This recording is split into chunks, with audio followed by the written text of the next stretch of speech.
Hi, and welcome to Girls Lunch, your mealtime companion where we talk about food, gender, sexuality, and where everyone is welcome. I am Julia Andres. And I am Nicole Hilton. And Nicole, it's the holiday season, which means lots of people are making a lot of food. How does your family usually store any leftovers you may have? My family has a lot of really cheap plastic Tupperware, which I think may be irrelevant. If you order, like, takeout from somewhere, you usually get it in these cheap plastic containers. And my parents, I don't know why, have a habit of, like, saving those and then washing them. And then we use those for leftovers.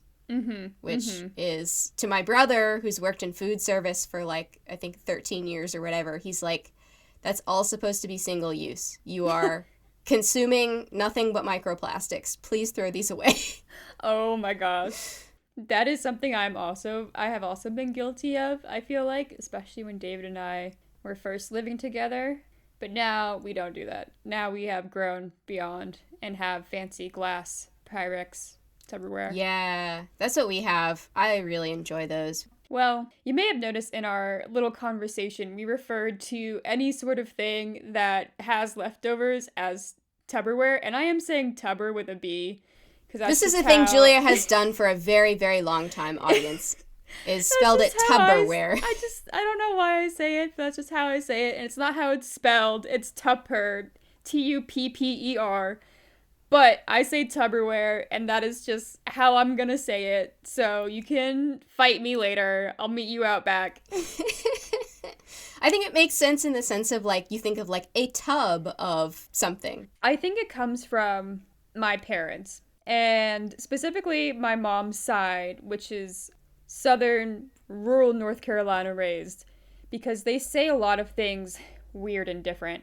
Like, you know, like Walmart or Kmart, they don't say it with a T at the end, they say it with a K at the end, so it's like Walmart, Kmart. Whoa. Things like that. And so my guess is that Tubberware also came from there, where it's like somewhere in that microcosm of dialect, the P's got flipped upside down and now they're B's. Actually, I really love that new action movie that's coming out with Mark Wahlmark in it. He looks really good. Really, really strong, really cut. I love his burgers. I love those burgers. Yeah, so I think that's where I get it from. But, like, again, listener, I am going to be saying Tubberware because I cannot say it the other way. Hey, it's our show, and you can say whatever you want. I will. But anyway, the brand is so ubiquitous today that, like, the brand name is used to refer to the actual product, just like we do with, like, Band-Aids and Kleenex and things like that. Like, earlier I said I have a fancy set of Pyrex Tubberware, which is not anything. Like, Pyrex and Tubberware are two different brands. But that is just how, like, we as the American public know that sort of, like, container as it's Tubberware. And without Brownie Wise, who is the subject of our episode today, Tubberware may not have ever gotten off the shelf and into the homes of, like, nearly every American in the country. I'd like to know more about this woman. Also, I want to say at the top, love that name. So, first we're going to go through a very brief history of Tubberware. But I wanted to ask you, Nicole, if you had ever heard of Brownie Wise, or if you had ever heard of, like, Tubberware parties. I might have heard of Brownie Wise, I think, in various research for this show. I think I've heard the name. I really don't know anything about her. I have definitely heard of Tupperware parties, though. I think it was a little bit before my mom's generation, but I do feel like that was probably something that my grandma might have participated in. Probably the reason why no one really knows about Brownie Wise is because Earl Tupper, founder of Tupperware, literally erased her from the company's ledgers and history intentionally. Cool.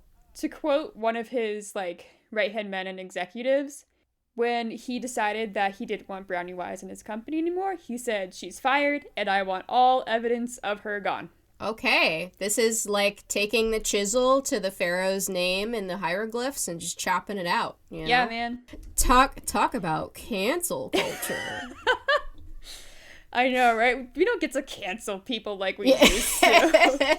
But anyway, because Earl Tupper kind of sucks for erasing the history of the woman who actually made his product worthwhile, we're going to only give the barest, briefest sort of like history of the product because he's not that important. I will say, maybe he's a douchebag, but he does have a good name.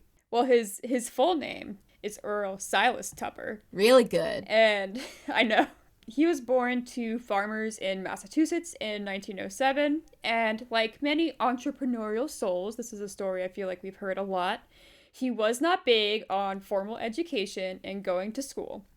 But he was very bright, and he liked to tinker and invent. As an adult, he got a job at Viscaloid, which is a plastics manufacturing company, and soon after, he broke off to found his own industrial plastics company, Tupper Plastics. So the actual container we know as Tupperware was born out of essentially like World War II leftovers.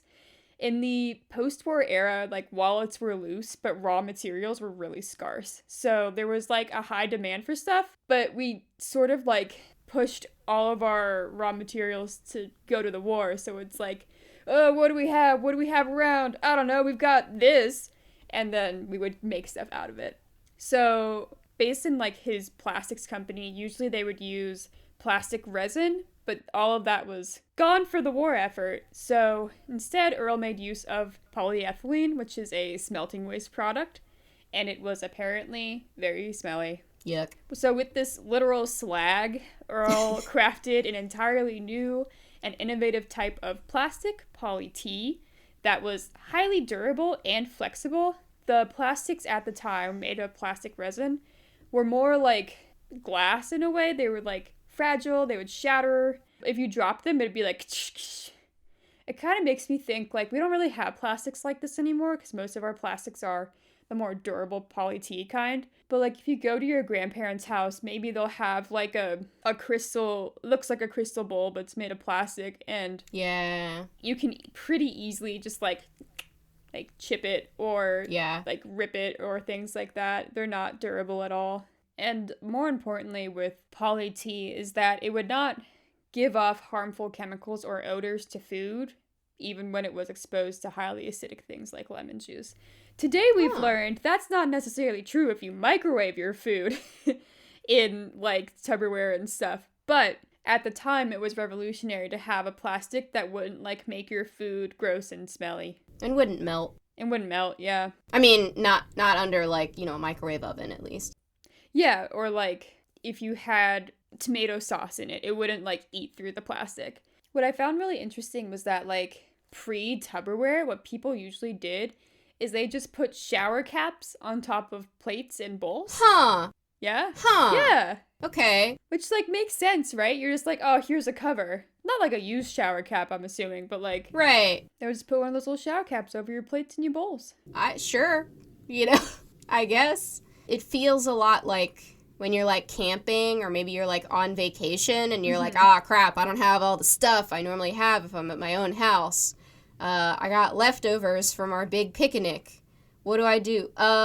Shower cap. I could put that over this bowl, Yeah, that's right. One of my favorite things about history is, like, you don't think about things as simple and generic as Tupperware, but someone had to invent that, which means that there had to be something before, right? Like, people weren't always using Tupperware. But, now Tupper had this bowl, this really durable plastic bowl. It was flexible, you could throw it was fine. But what is a pen without a pen cap? So to complete his new line of Tupperware products, he had to come up with a lid, which was revolutionary.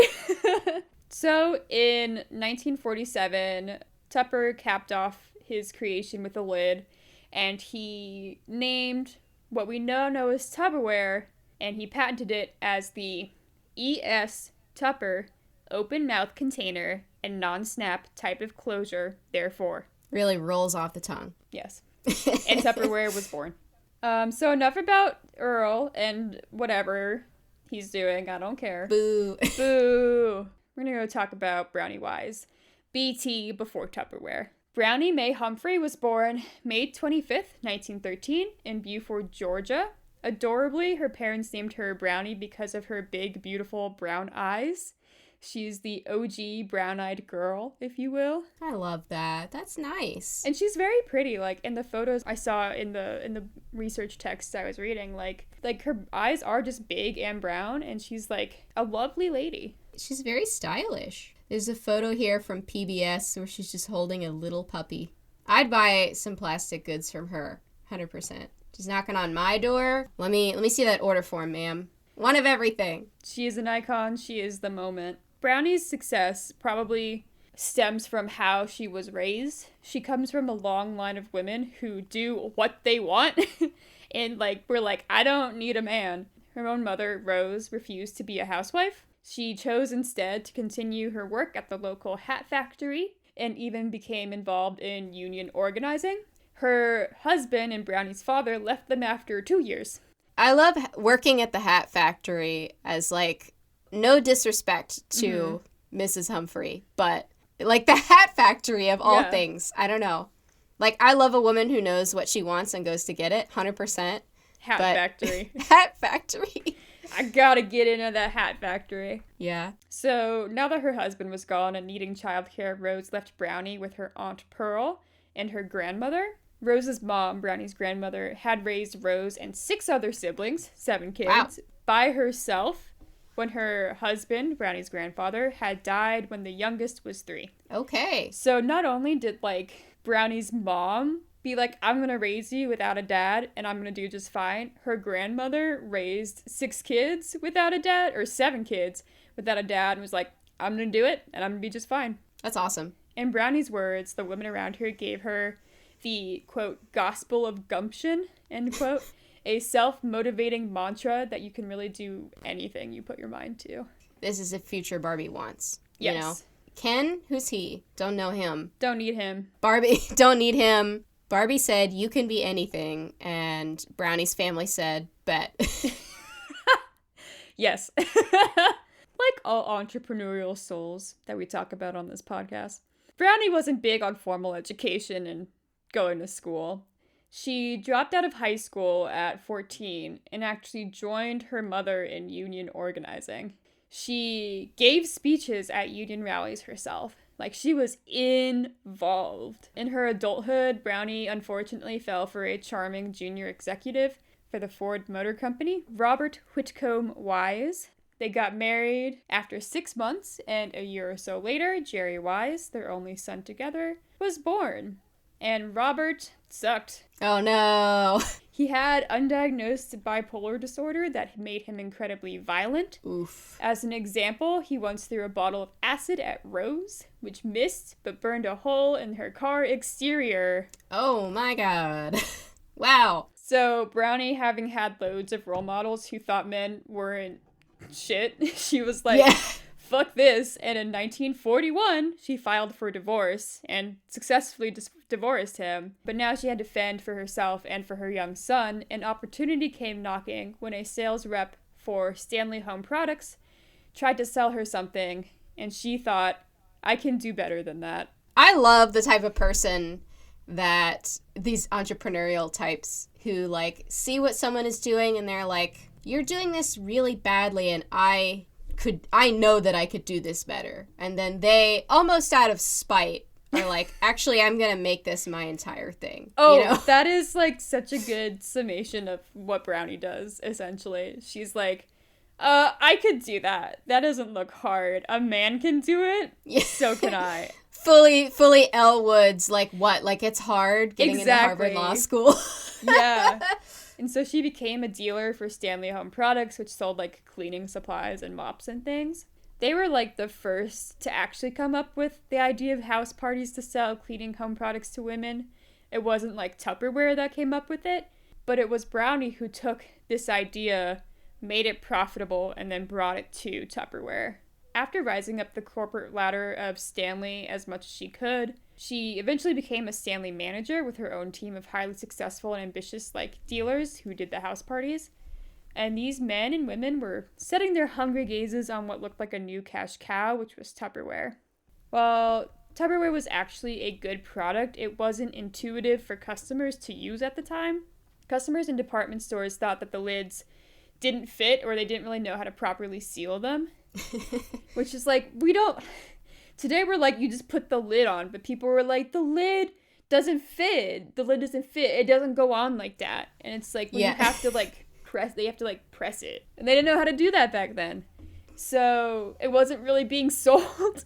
And so Brownie's team of home party dealers saw that like the durable plastic container that was Tubberware was a great product to use for home demonstrations. It's like, look, you can seal it like this. You can toss it across the room. It's fine. Before Brownie fully jumped ship from like Stanley to Tupperware, she got a real big push of motivation from her boss.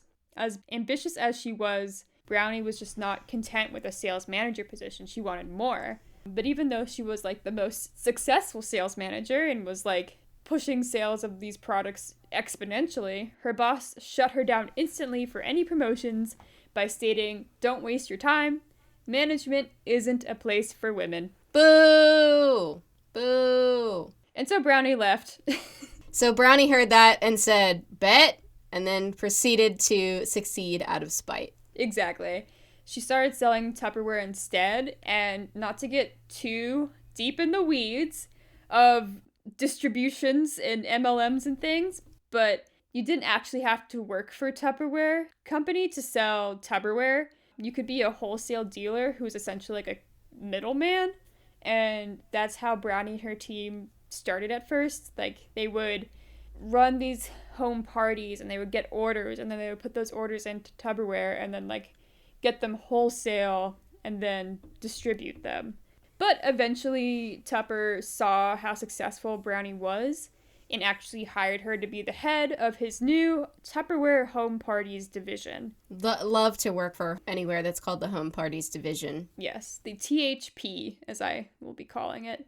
In actuality, Brownie just Karen'd so hard about product distribution issues she was having that, like, eventually she was put on the line with Tupper because people were like, oh my god, just, like, someone deal with this lady. On the phone, she just reamed him out, man. She was just like, do you know what's happening here in Florida? Do you know, like, all the issues we're having? Like, get your shit together. And Tupper was like, oh my god. It wasn't, like, really Tupper's fault. The person who was in charge of distributing stuff was just embezzling money and not actually doing their job. Oopsie! So, like, Brownie was essentially, like, fire this guy, and Tupper was like, okay. And then he hired Brownie. Sometimes, you know, men get into power, and what they really need is a woman who actually knows what she's doing to tell them what to do, you know? Yeah. Like, you have a powerful executive man who, like, looks like he's in charge, but really, you have a woman who's been there for 30 years who has no college degree that actually runs the place, you know? I know you're, like, semi-joking, but that is kind of, like, what their relationship was like. Tupper was the head of the company, you know, the founder and the CEO, but Brownie was the face of it, and she was, like, the only person who could tell Tupper, no, you're stupid, don't do that.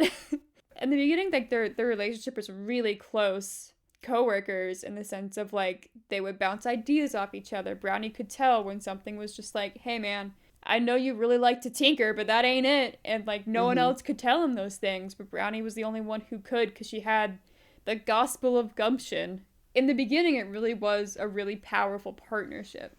And now we're going to get into, like, the golden years of Brownie Wise at Tupperware. And I also want to talk about what Brownie and these dealers actually did. So, like, Brownie was in charge of managing hundreds of Tupperware dealers who hosted home parties to demonstrate and sell product. But not anyone could be a Tupperware lady, as they were called.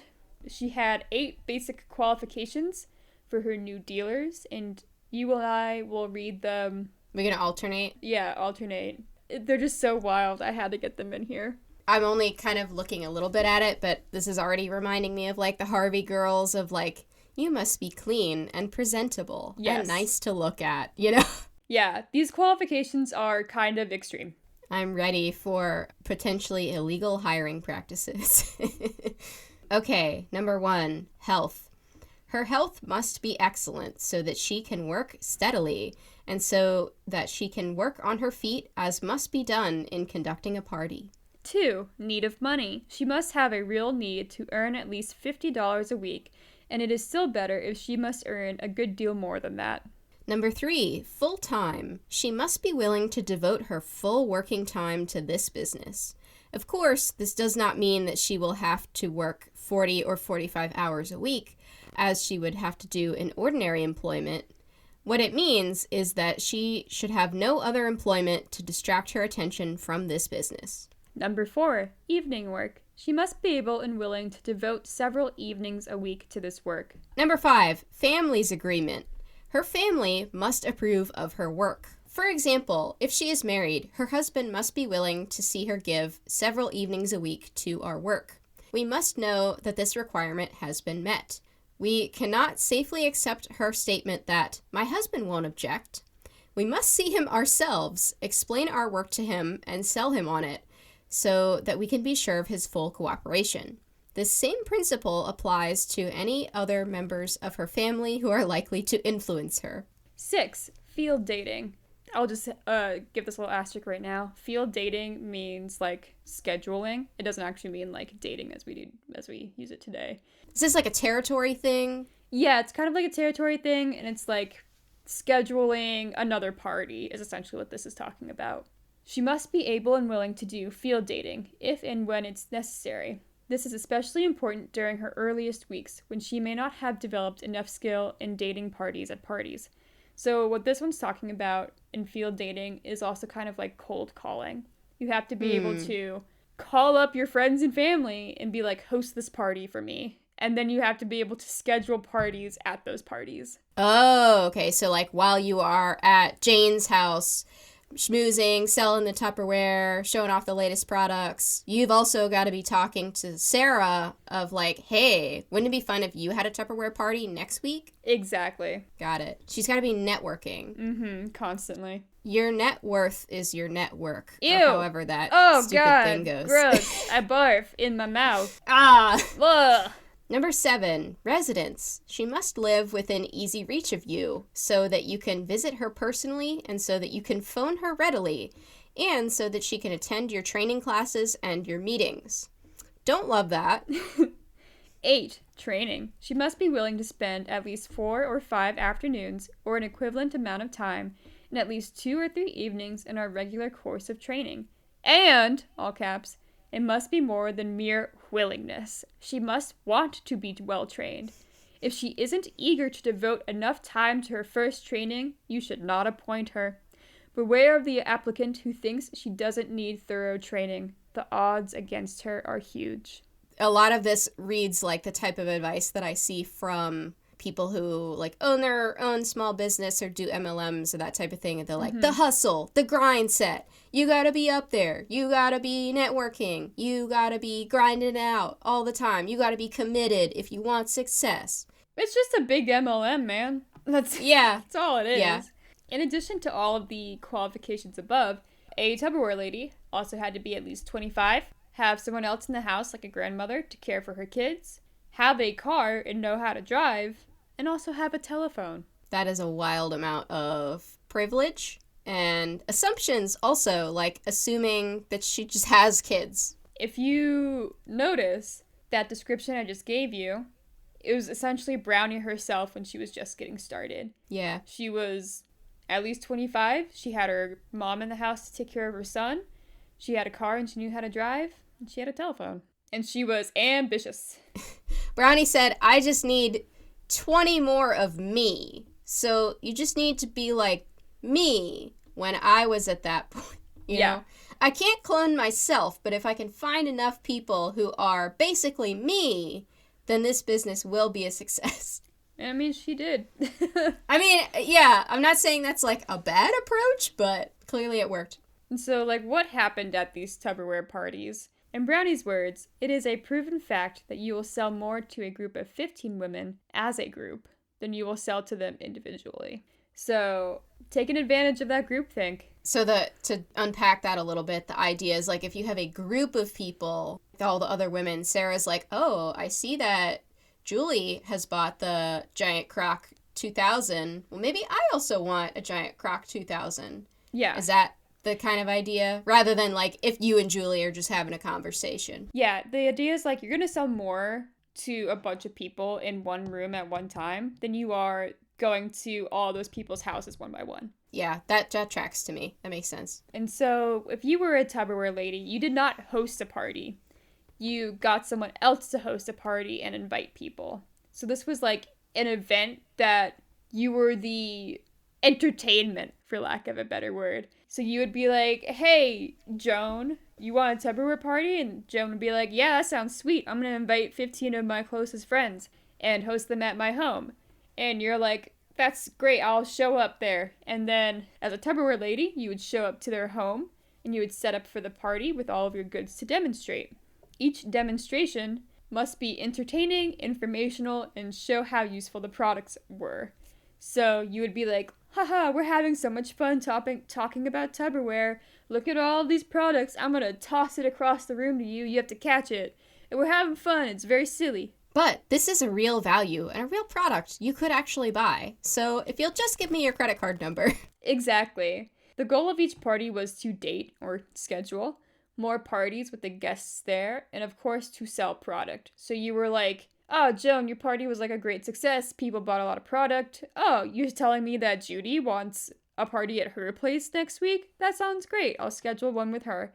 And so on and on and on. It's like the sort of like web outreach of Tupperware. I just want to say the last like 10 minutes, I think we've been doing an excellent job of pulling random women's names. Just, it's been a real exercise, let me tell you.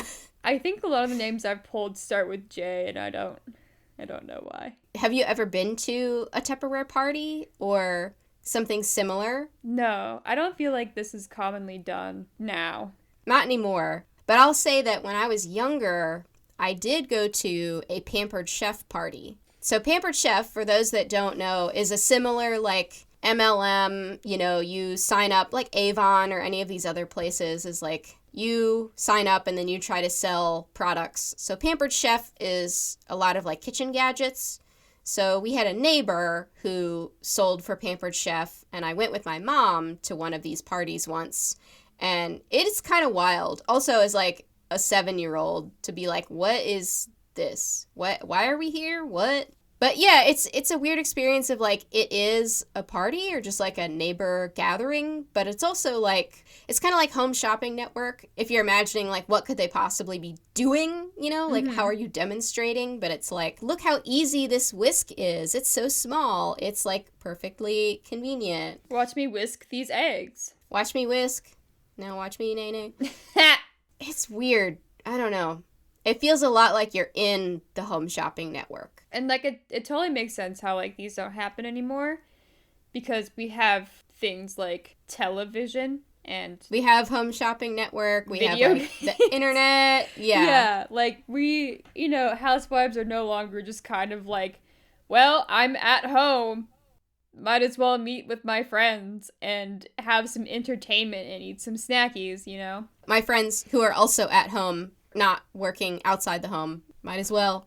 Might as well.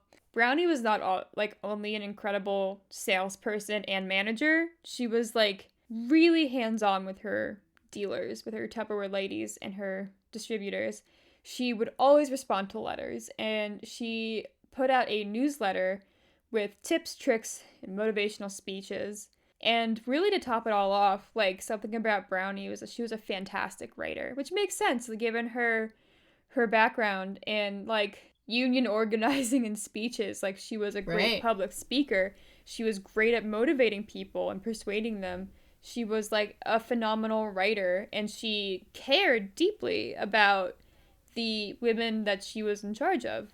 In the golden years of Brownie's Tupperware, they were doubling sales and like distributors each year. Like they were skyrocketing, making so much money. Like Earl Tubber was a millionaire. He was doing fine. He's swimming in pools of cash like Scrooge McDuck.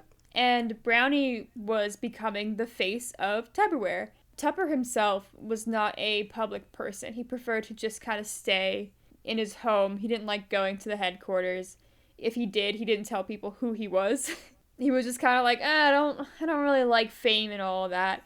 But Brownie really became the face because she was this incredible career woman who was beautiful, polished, stylish, you know? She could do anything. She could raise her son. She could run a campaign, you know? She could manage hundreds of dealers. The media loved her. Like, she was on the cover of Business Week, and she was often interviewed by, like, Vogue and Glamour and Women's Home magazine and things like that.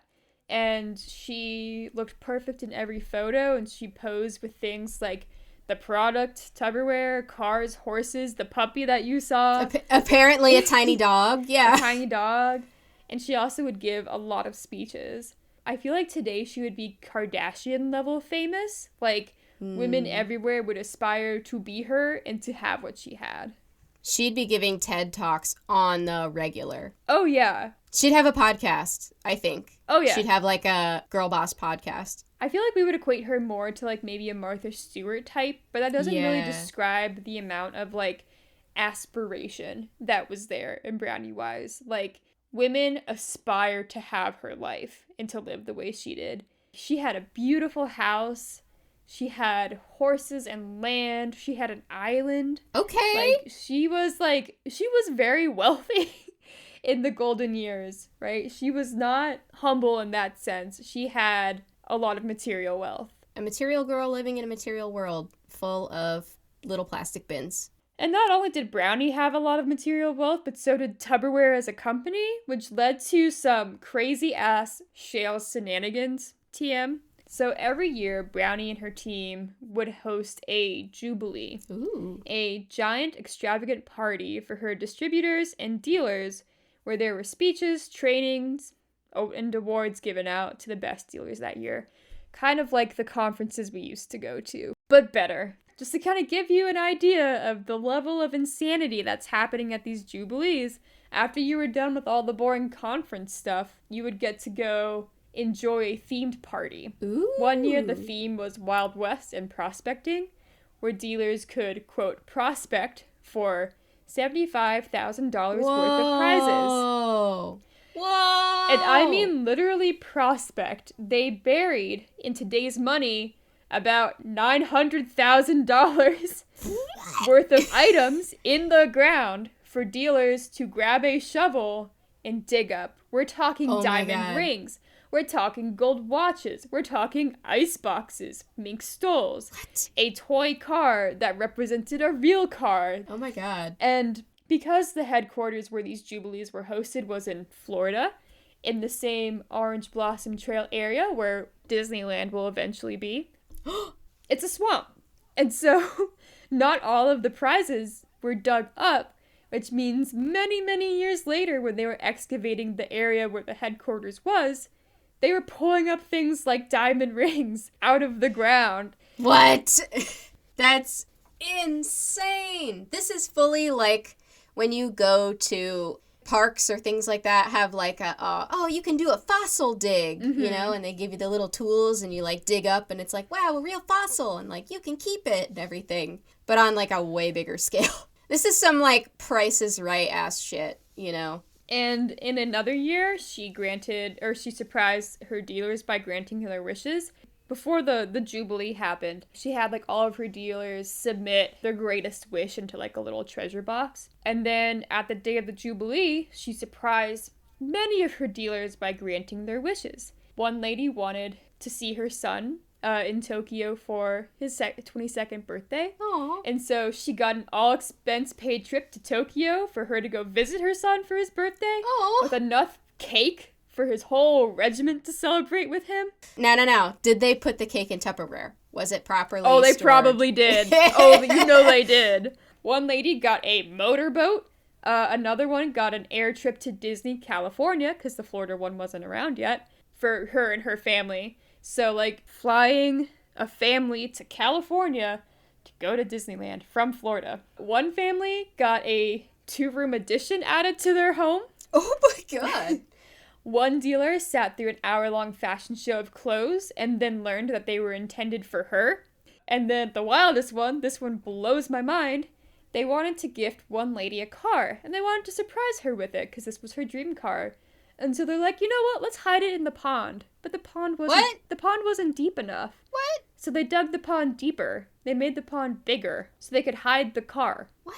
And then the day of the Jubilee, they rolled the car out to surprise her.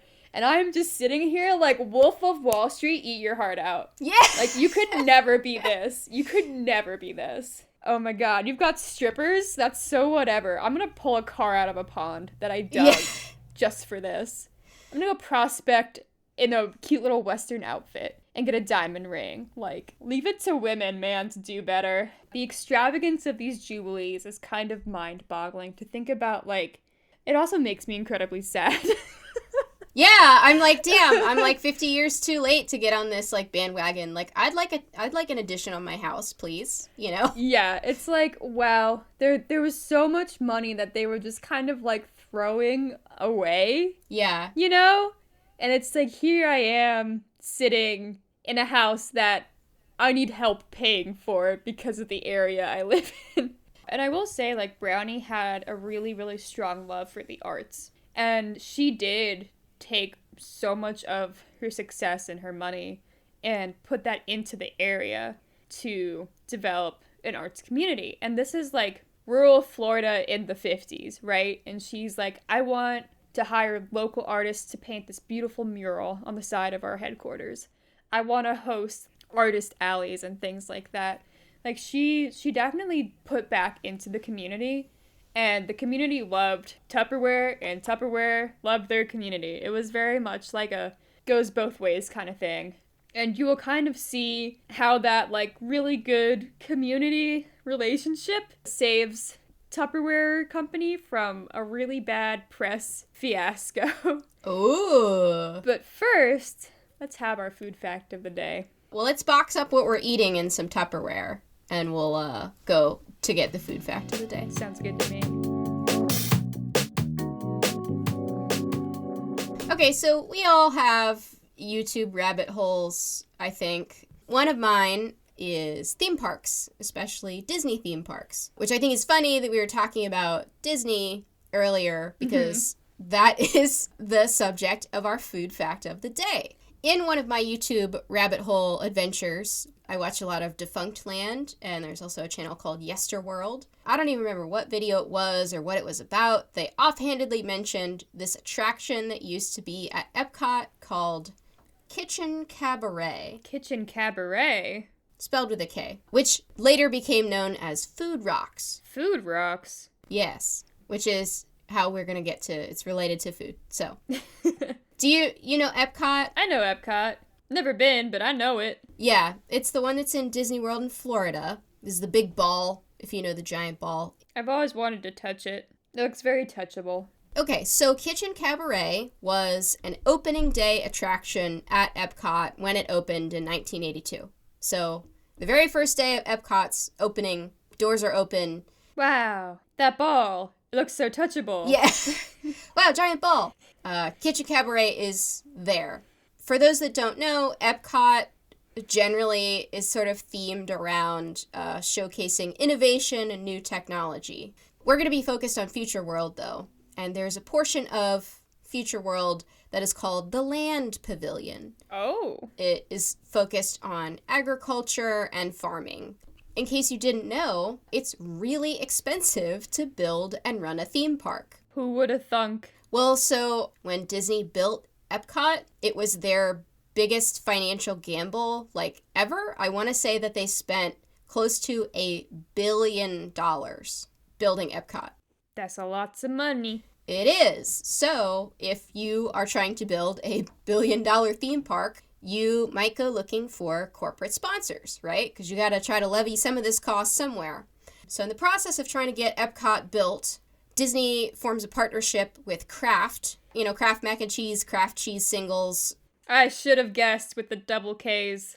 Kitchen Cabaret, I should have known. Kraft signs a 10-year sponsorship deal to sponsor the Land Pavilion. They give Disney some money to put their logo on it. Since Kraft is giving Disney so much money, Disney kind of has to, like, cater to them a little bit and build them a ride. They don't get a ride because, as we discussed in our carnival episode, there are no riding devices for Kitchen Cabaret, but they do build Kitchen Cabaret, which is a 13-minute show with singing and dancing animatronic food.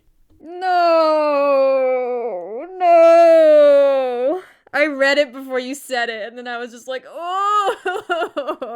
Sorry, for listeners who don't know, I have an incredible, terrible phobia of animatronics. It is a visceral reaction. They make me uncomfortable, and they make me feel terribly sick. Will you be okay? I'll be okay. Okay. It was a jump scare, but I'll be all right. Okay. There's no pictures, so I'm gonna be fine. So, Kitchen Cabaret is hosted by Bonnie Appetit, who is... That's funny. Not an animatronic food, just an animatronic lady. And it's kind of a musical review style show with different bands composed of different food groups based on the basic 4 nutritional guidance at the time from the USDA, which I believe was like grains, dairy, meat/protein, and then fruits and vegetables. Yeah.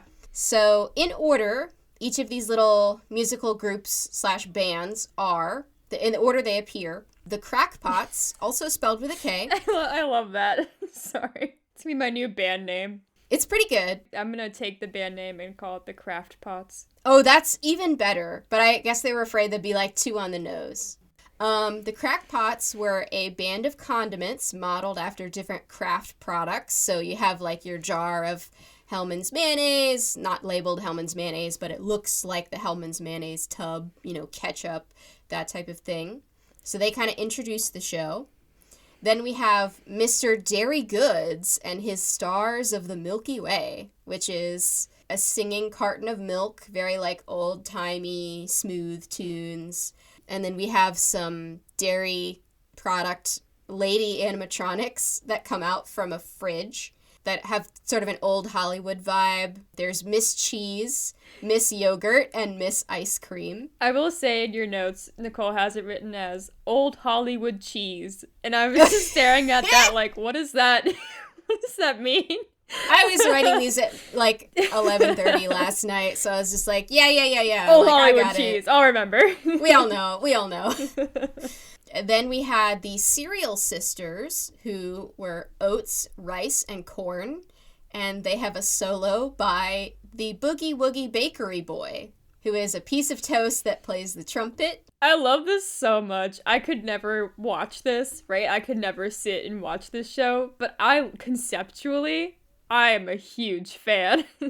Then, after the Cereal Sisters, we have Ham and Eggs, and that's Ham spelled like John Ham with 2 M's, and Eggs with a Z, who are not playing any music. They're just like a comedic duo. You have the straight man, and then you have the like, zany puns about protein. Finally, we have the Colander Combo and Fiesta Fruit singing the absolute earworm of a song known as Veggie Veggie Fruit Fruit. Veggie Veggie Fruit Fruit. And I'm going to find that for us now. I want the listeners at home to know that Julia and I we're just vibing to this calypso beat. Oh yeah, I'm dancing, man. Veggie, veggie, fruit, fruit. Veggie, fruit, fruit. Veggie, veggie, fruit. This is a bop, man. Tell you that my friends who are singing are delectable. Meals are divine as long as you can dine with fruit and vegetables. They're good for you, everyone. They make your meals a lot of fun. Like a carnival, it's nice to be with fruit and vegetables. What an absolute hit.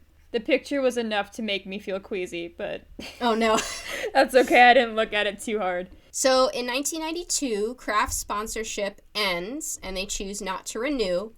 So, Nestle steps in as a sponsor for the Land Pavilion, and initially, they kind of just retouch Kitchen Cabaret, so it's less, like, obviously a jar of Kraft Hellmann's mayonnaise. But in 1994, they ultimately decide to retire Kitchen Cabaret, and they replace it with a new show called Food Rocks. It uses the same set as Kitchen Cabaret, but it's kind of redesigned, repainted, rethemed. all of the animatronics are replaced except for the milk carton. The milk carton is the only one that sort of survives this purge. All right. And they get new music. Now, it's 1994, okay? And Yes. with the title Food Rocks, I feel like that gives you a sense of the vibe that they are going for. Is it gonna be like grungy rock songs? It's a lot of that, yeah. Is it gonna be Nickelback? It's not Nickelback, but to me, as I was thinking about this, I was like, this feels like something I would see on The Simpsons. As, like, the family goes to a theme park and there's a show called Food Rocks where it is a bunch of animatronic food that is parodies of real musical artists singing real popular rock songs, but rethemed to be about food and nutrition, which is what Food Rocks is. You're right, that does sound like a Simpsons episode. Yeah, so all of the characters in Food Rocks are parodies of famous musicians, and they sing really punny food song parodies of famous rock and pop songs. It is hosted by a rapper, literally named, I wish I was making this up, Food Rapper, and that's spelled F-U with the umlaut D. Yes, he is a nutrition label. Yes, he is voiced by real rapper Tone Loc. You can't see me, listeners. I have my head in my hands. It's only going to get worse. What? It gets worse. So the whole kind of plot of Food Rocks is like they're hosting a like benefit concert about good nutrition, but there's this like villain band that comes in that's called Excess. They're kind of based on Kiss. They're really like grungy punk. They sing about how they love sugar and fat. It's really peak edutainment, like pretending to be like educational, but like what is happening? What am I watching? Oh, my favorite ride at Epcot? It's gotta be Food Rocks. I love it for the plot. It's quite nuanced. Yeah, it's actually really complex, and I don't think you're fully grasping it. So, because this is Disney, a lot of the musicians they're parodying actually voice their animatronic characters. They are literally like a parody of themselves. Wow. It's bizarre. And so we're going to play a mini game. A mini game? In this mini game, I'm going to give you the name of an artist and a song title, and you're going to tell me if it was really in Food Rocks or not. Oh my god, yes. Okay. I'm so ready. So I'm going to give you like the parody, and then I'll tell you like what are they parodying, Gotcha. in case it's not obvious. So the first song that we have is Good Nutrition by the Peach Boys, which is a parody of Good Vibrations by the Beach Boys. Is this real or is this fake? That sounds so real, but I'm gonna go fake. It is real. What? Oh my gosh. I feel like, pun intended, this one's very like low-hanging fruit. Yeah. You know? I was like, that seems too easy. Like Peach Boys, Beach Boys, dang. I feel like when they were coming up with what songs and stuff they were going to do for this, someone was like first one was like, oh, Peach Boys. Done. We got that. That's easy. The next one, we have Give Peas a Chance by John Lemon and Yoko Avocado, which is a parody of Give Peace a Chance by John Lennon and Yoko Ono.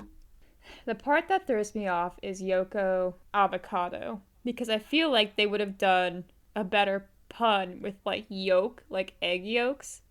Oh. But I'm also like, maybe I'm just more smart than they are, and this is what they went with. I'm gonna say this one's fake. Yeah, this one's fake. Yeah. I put Yoko Avocado in at the very last minute. I was pulling for something. I was also, the other thing that like also made me think it was fake, it was like, this is the 90s. Avocados were not that mainstream. Oh, that's a good point. So next we have Sergeant Green Pepper's Lonely Artichoke Hearts Club Band by the Beatles, like B-E-E-T, which is a parody of Sergeant Pepper's Lonely Hearts Club Band by the Beatles. Is this real or is this fake? I'm gonna say this one's real. This is fake. No! That was good. Okay, so you're struggling a little bit, but that's okay. You can come back. That's all right. You know, you're just too good at this. You're just here to have fun. Okay, so the next one we have is High Fiber by Peter Gabriel, which is a parody of Sledgehammer by Peter Gabriel. Oh, this one's real. It's such a reach. Yeah. Yeah, that's real. Yeah, it's a reach. I really like Peter Gabriel. Peter I think Gabriel. that's pretty good. Just makes me think of PETA from the Hunger Games. Okay, next we have Every Bite You Take by The Refrigerator Police, which is a parody of Every Step You Take by The Police. The Refrigerator Police is throwing me off, but I think this is real. It is. Yeah. Because I was like, Disney, you could have tried, like, The Refrigerator Police. You could have tried harder with that, I think what I'm realizing is that yours are actually better than the ones they came up with. I think they also, like, each of these has a real song associated with it, right? Yeah. All I did was come up with titles. I didn't have to actually think through, like, what would a song about giving peas a chance be like. Oh my god. Okay, we have 2 more. Okay. Second to last one. Vegetables Are Good For You by Neil Musaka, which is a parody of Breaking Up Is Hard to Do by Neil Sedaka. See, that one's too good. I think it's fake. No, it's real. Oh, dang. I really love the pun of the ambiance of, like, it's got the vegetables are same- good for you, breaking up is hard to do. It's got the same Cadence? cadence, yeah. Finally, this is our last one. All right, see if I can bring it home. Once in a Green Leaf Time, which is by the Talking Heads of Lettuce, which is a parody of Once in a Lifetime by the Talking Heads. So, like, green leaf lettuce. Mm-hmm. Fake. It is fake. Yeah. I almost did Psycho Kale instead of, like, Psycho Killer. That would be so Psycho good. Kaler. Thank you for playing my mini game. That was very fun. I enjoyed it. Here were some that Disney rejected or that didn't happen for various reasons. They wanted to do Tina Tuna for, like, Tina Turner Uh-huh. and Elvis Parsley. I imagine Elvis's estate maybe wouldn't sign off on that one. I can see that. So, just to kind of close the book on our silliness here, Food Rocks closes in 2004 because Disney is deciding to update the land pavilion once again, and they decide to import Soarin' from Disney California Adventure. Soarin', it is such a popular ride that they needed more space for the line queue for people to, like, line up. Mm-hmm. A lot of the space from Food Rocks is just the queue for Soarin', which is kind of sad. Oh, that is kind of sad. There is still some little remnants of it here and there, but it's pretty much gone. But we still have Veggie Fruit, which is eternal. Veggie Fruit will live on through me, specifically. Yeah. I will keep Yeah. singing Veggie Fruit. All right, now that we've had our fun with Food Rocks, it is unfortunately time to get to Brownie's ultimate downfall and her parting with Tubberware. So, unfortunately for Brownie and Tubberware, what goes up must come down. And the downfall of Brownie Wise kind of happens in 3 separate parts. Part 1, I'm titling Union Busting. So, after, like, a couple of years of incredible success, a group of disgruntled distributors thought that they were kind of getting the short end of the stick. These distributors were, like, more of, like, contract middlemen than Brownie and her dealers. They were a huge part of the organization, and they were underneath Brownie, but they felt like they should have had the same amount of power in the company as Brownie and shouldn't have just been underneath her. I don't really know if they were right or wrong. I'm not a business person, but there was a lot of tensions between Brownie and these other distributors because at one point Brownie was one of them and she got promoted to this level and no one else did. So these distributors decided to unionize, and to no one's surprise, Earl Tupper hated unions. So he pulled a Watergate. Oh. Through a friend of a friend, they say, managed to get a microphone placed in the hotel room where the main players of the coup were meeting. And they had one guy there in the big meeting of all these people who wanted to unionize who was wearing a wire and a little recorder. Whoa. And so, based on that, they were able to sort of suss out who was the head of the group. And that would be Peter and Elsie Block, who were huge distributors for Tupperware. They were a giant part of the company, and they were essentially kicked out immediately.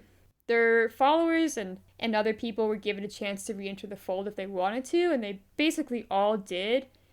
But Tupperware still lost a whole bunch of distributors and dealers, and their sales tanked for the first time since Brownie came aboard. So, like, the first time in 5 years. Well, but Brownie loves unions. How does she feel? Well, she did. How does she feel about this? There is conspicuously little writing about how she feels about this. Interesting. It's very interesting. The book I talk about and the writings that Brownie has, because we have so much of her writing, it shows that, like, she was neglecting this group of distributors on purpose. And then when all this went down, she's like, oh no, it was just a big oopsie. So it kind of adds to the complexity where she's like, she didn't like competition for her position. Yeah. And her way of cutting them out and cutting them down was to kind of let them flounder, and then they formed a coup, and then they were let go.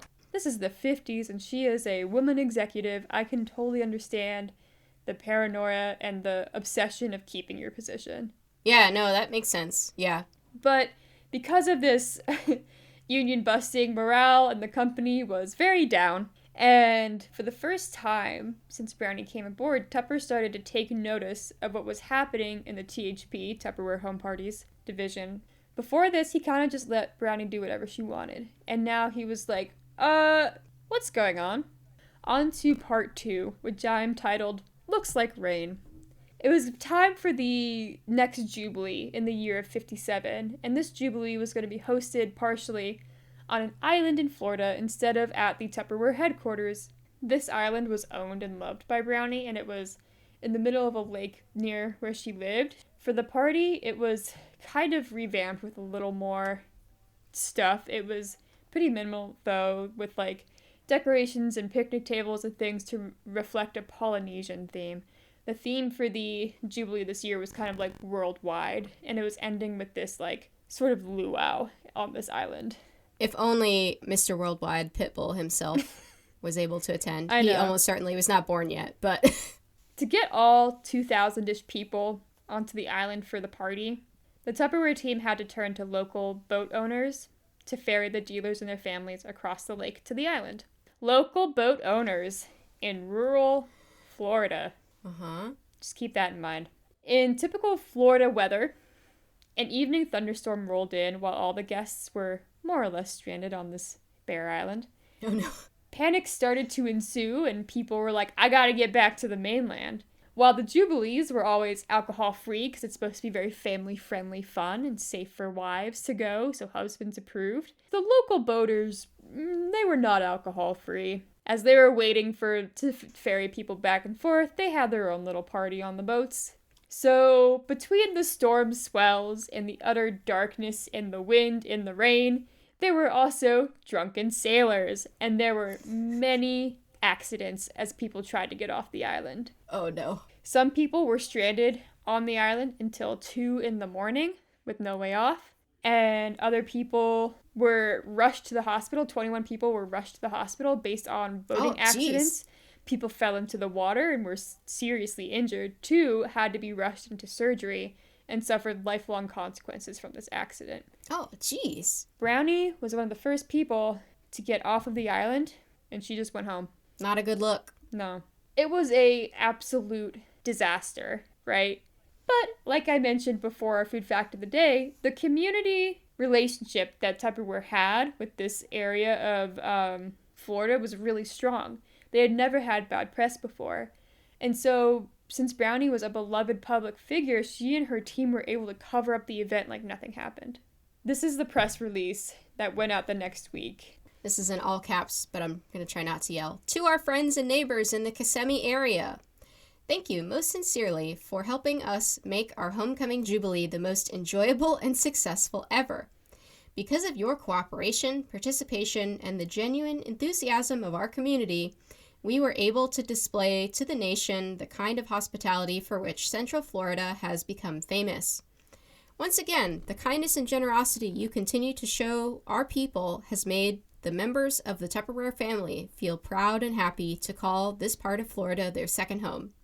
Thank you, each and every one. Best wishes, Brownie Wise. Wow. That is, I would say, not an accurate depiction of what happened. Yep. Perhaps a bit of glossing, I would say. And there was not one mention of the accident in the newspapers. There was mention of one of the boaters, since he was a local and pretty well known, having to go to the hospital for a boating accident.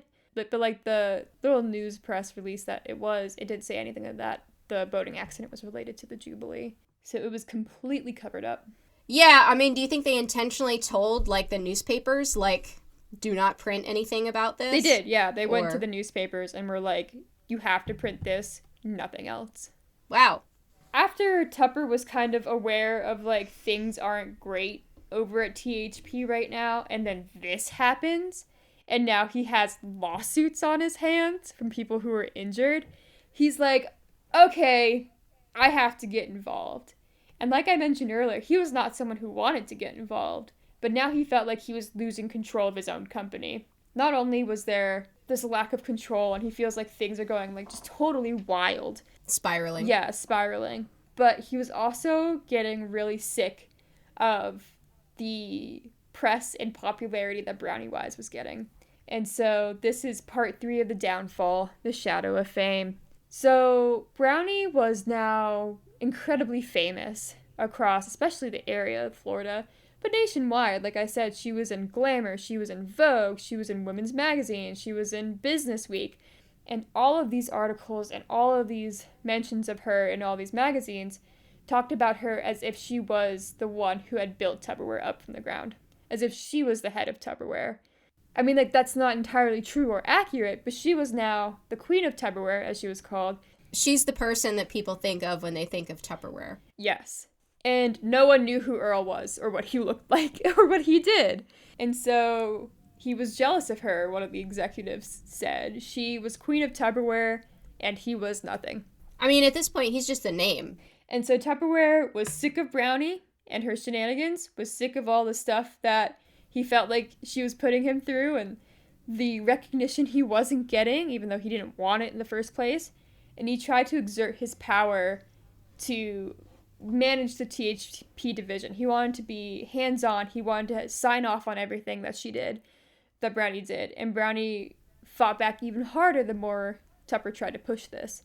And this power play between the two titanic forces, coupled with, like, decreasing sales revenue, because you can't double your sales every year. That's just impossible. It made the relationship between Tupper and Brownie untenable, and it just kept deteriorating and deteriorating.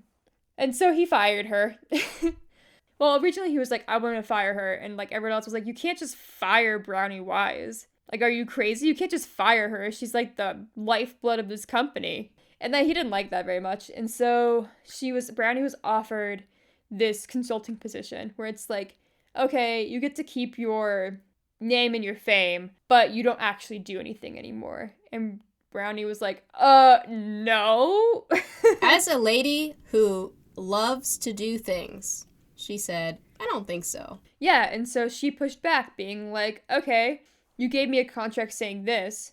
I made these amendments. Let's talk about it. And this legal battle went on between both parties for months until Tupper just terminated her position completely. And this costed her her house, her island, and her life's passion that she had worked on for the last 7 years. Wait, it only took her 7 years? That's crazy. That's such a, like, relatively short period of time. Oh yeah, no, the growth was insane, which is why they, you know, like, why they had so much money, why they had so much excess, why they could do, like, these crazy things. They were, like, rocket ship blasting into space with success. But the second it started to go down, you know, who do they blame? They blame the woman. And so Brownie was now bereft of Tupperware, something she put her health, her family, her life into, her home. She thought that, like, the THP division and Tupperware would collapse without her, but she did too good of a job setting it up, and it continued to thrive. She had built a cult around Tupperware, and no one was ready to lose faith. Like, you look at the writings that people send to her, and it really is such a strong parasocial relationship around Tupperware, where it's like all of these women are now making so much money and, like, having careers via Tupperware, and her distributors are so successful. Everyone's so successful that they are too scared to leave Tupperware to join Brownie in her next endeavor. And so she did too good of a job. She built it too strong, and it survived without her. In her years after Tupperware, Brownie pivoted away from sales and business. She owned and developed land, so she wasn't poor by any means. And she actually finally had time to pursue her hobbies, like art, which was like a really big passion of hers. And she lived like a really peaceful, humble life the rest of her life. Her son, Jerry, in the book I read, it kind of described it as like at the cost of him having his own life, he took care of his mom. He was like her constant companion throughout her entire life. Like he grew up when she was selling like Stanley home products. He grew up in the headquarters and the warehouses. At one point, Tupper was like a father figure to him, and so were all these other male executives. They were like, oh, it's Jerry. He's here today. Let's hang out with him. Let's go, like, driving with Jerry or whatever. Like, he grew up in Tupperware. Yeah, like, she's a single mom, and she's so business-focused that, like, I mean, it makes sense that he was basically raised by the company, yeah. You know? I mean, that was her whole life, and since that was during his sort of formative years as a young child, it would make sense that that would also sort of be his life. There's a really cute quote where one of the magazines interviewed Jerry, being like, how do you feel that your mom's a celebrity? And he's like, my mom's not a celebrity. Celebrities are like movie stars and whatever. Like, Brownie's just my mom. She just sells a bunch of plastic. Yeah. Was that when he was a child? He was like a an teen. adult? He was a teen. Okay, yeah. But now it's finally time at the end to get a little wiggy with it. So, kind of want to talk about the impact of Brownie Wise. Despite being an absolute icon and idol for housewives in the 50s, Brownie wanted nothing to do with feminism. That's not surprising to me, actually. Whenever she was, like, pressed about it or asked about it, she was just like, I needed money for me and my kid, so I went out there and made it. I mean, my God, we still have that today in 2024 of people have a lot of hesitancy around that label of feminism because it has, like, negative connotations or, like, it conjures a particular image of, I mean, basically things that women are not supposed to be of, like, aggressive. I mean, you're not really aggressive. You're just, like, asking for basic human rights. But I've read a fair amount and even written a little bit about, like, there's the, I'm not a feminist, but, yeah. And then you proceed to say everything that feminism stands for. Yeah, but, like, even despite her reluctance to be described as a trailblazer for women's rights, she was one. Unfortunately, for who you are as a person, how people see you is different from how you see yourself, right? Unfortunately, we are always constantly being perceived. The worst thing, but it's true. Yeah. But, like, she was an absolute door opener for women in corporate America succeeding.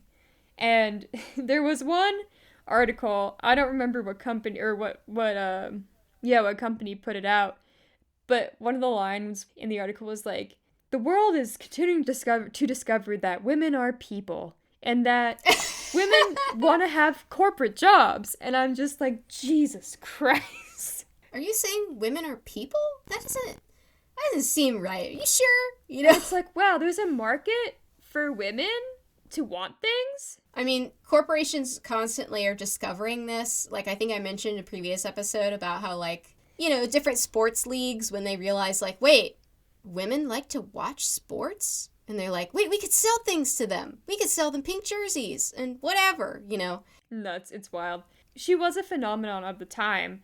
And she is what led the way for a lot of, like, women entrepreneurs and huge figures like Oprah, Martha Stewart, things like that. Like, this all started with people like Brownie Wise opening that door and climbing that corporate ladder that normally women would not be able to do. Her Tupperware parties and her Tupperware ladies, they changed the expectations of what women could achieve, but they did so in a non-threatening, safe for 50s values kind of way. Yeah. Women were making money, but it was still in the home. And it's a very domestic thing as well, right? Like, you're essentially helping other women be, quote unquote, better at their job, be a better housewife by, like, you know, saving food. You're not going to waste money because instead of throwing out your leftovers, you can keep them. And it's so organized and it's so clean and, like, you're doing your family a favor, like, you're being a better mother or whatever. A quote from the book talks about one of the Tupperware ladies describing the difference between just being a housewife and being a Tupperware lady. No woman got praise for scrubbing floors, mopping floors. But when they got praise for selling Tupperware, they had something to be proud of. Like, these women had careers. They were making more than their husbands. And they could, like, provide for their families. They could build new houses. They could have cars. They could send their kids to school. They could have financial security and independence while remaining in the home and in a safe space. I think, like, a very similar sort of parallel to a Tupperware lady that we have today is the homemaker influencer. Yeah. They are making more money than their husbands. They are still a homemaker, so it feels safe, right? Non-threatening. But they have a career and they are actually working. But I just see like a very big parallel between like the trad wife content and Tupperware ladies. It's very much in the same vein of like conservative values. But in actuality, these are career women. For women, Brownie embodied such an alternate path to success that these women didn't have to climb the corporate ladder to be successful because they were not really allowed to start climbing the corporate ladder, but they could still be successful in a different way. And recruiters would look at housewives and they would say, like, you're sweet and darling and all you can talk about is your love of children and that's fine, but there's a big world out there. Like, they were providing opportunities to women who would have no other opportunities otherwise. And I didn't really get into, like, the racial aspect of it, but Brownie was, like, a huge anti-segregationist. One of her biggest, like, spiritual role models was an African-American pastor that she grew up with. She really looked up to him and his values, and she did not just keep her dealers and her recruiters to white women. She was like, you know, black people, they can do this too. They can do it just as well. Anybody can sell Tupperware. Yeah, she was like, they can do it just as well in their communities. Like, I'm not going to just deny them just because of, like, who they are. I think it's really fascinating. Like, as a person, she was, like, very progressive, but also not so much. And I think that's true for anyone who lives in any time that they're born in, right? Like, you and I would be considered progressive in many ways. But maybe like 50 years down the line, people are going to look at us and be like, oh man, they had some real weird views. Yes. As the great Hannah Montana once said, nobody's perfect, but I've got to work it. Another icon. A true feminist icon. Question mark. Yeah, I always think it's interesting.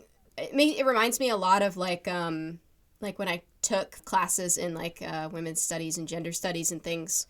You talk about like liberal feminism and you talk about radical feminism. Liberal feminism or like liberal change, which is where you work within the system to make change rather than being like, well, the system is completely broken, we need to completely throw it out. You have people like Brownie Wise, who again maybe would not consider herself a feminist, that make change in what seems like small ways, or they sort of work within the boundaries of what's given to them, and they still find success, which I always think is really cool. She found a way to be financially successful, financially independent, while still being, according to the social values of the time, a woman, right? Yeah. Still a mom, still, as we said, very glamorous, dressing and presenting in a particular way that women would be expected to. Makeup done, hair done, all of that. But still, nevertheless, like, making change or making, finding a way to make opportunities towards growth. And I think, like, you know, the elephant in the room, she did get fired, right? She did lose it all. Mm-hmm. Because she was a woman. Like, even with all of the boundary pushing that she did and all of the doors she opened and the steps she took, in her time, no matter what, she was still not considered enough. I think, like you were talking about, the second she outgrew the system she was working within, they cut her out. In certain spaces, you can only be as successful as the system you're in. And the second you try and push out of that, people are like, actually, no thanks. You can find ways to be successful within parameters, but as soon as you get up and start pushing against those parameters is when people get uncomfortable and an old white guy gets jealous because people like you more than him, and so he fires you and takes your house. And your island. And your beautiful island, which, by the way, we're going to end on a quote about Brownie from her diary, from a moment where she was sitting on her island. I think, like, it is appropriate to have her words directly from her as kind of like the end of our podcast episode. Yeah. Kind of have her have the final say, because she didn't get to have it in Tupperware, and she was a very complex person. Like, she was a public figure and an icon, but she was also a mother and a loner. She never really remarried. She had some paramours, but they were very distant. I could see that being a very lonely life, you know, of like, not to say that like, you have to get married to get happy. That's not necessarily what I mean. Like, she does have a son. I can see why they would be very close. Even, like, I'm thinking about the Tupperware party.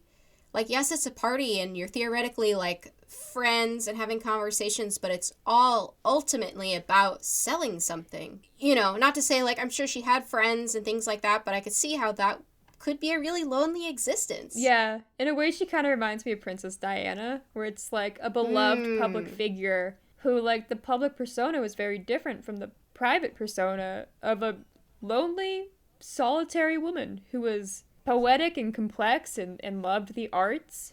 I really enjoy this quote from her diary.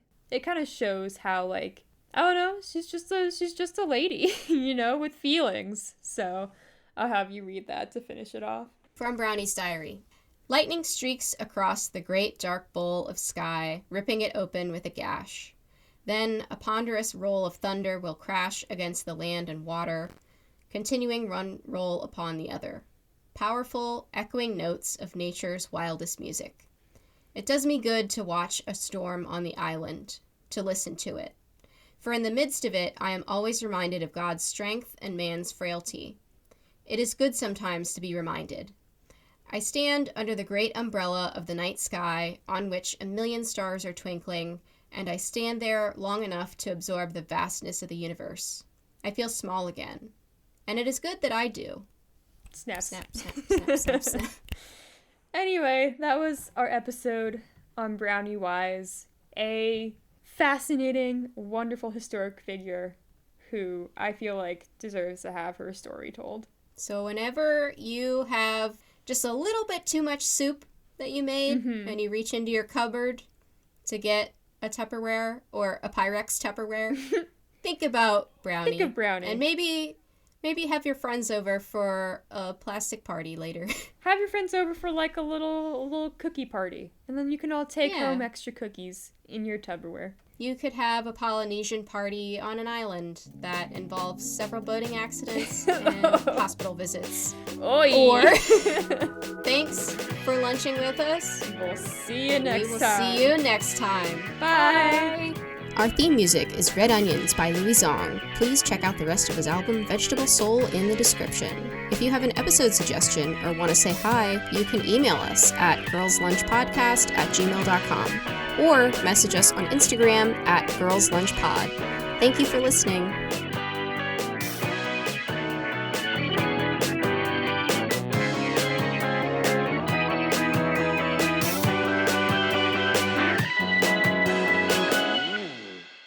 Big part of our podcast is just like talking to each other. Are you saying wild concept for a podcast? Two people talk to each other.